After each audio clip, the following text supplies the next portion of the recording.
আল্লাহ তুমি আমার গুনাহগার উম্মতকে বাঁচাও।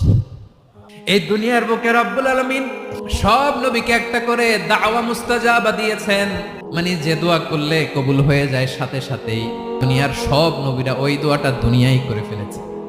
বিশ্বনবী বলবেন, আল্লাহ ওই স্পেশাল দোয়াটা দুনিয়াতে করি নাই, আজকে আমি তোমার দরবারে দাঁড়িয়ে কিয়ামতের দিন ওই দোয়াটা করছি। আল্লাহ আমার যে উম্মতের হৃদয়ে যাররা পরিমাণ ঈমান আছে, আমার একটা উম্মতকেও তুমি জাহান্নামে ঢুকাতে পারবা না।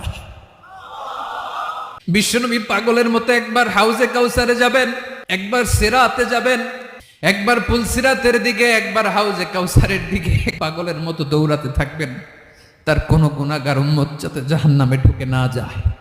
উম্মতি বিশ্বনবী আমার জন্য কাঁদবেন, আপনার জন্য কাঁদবেন, আমাদের জন্য সেদিন কেঁদে কেঁদে জাহান্নামের দরজায় দাঁড়িয়ে আমাদেরকে টেনে টেনে জান্নাতে ঢুকাবেন।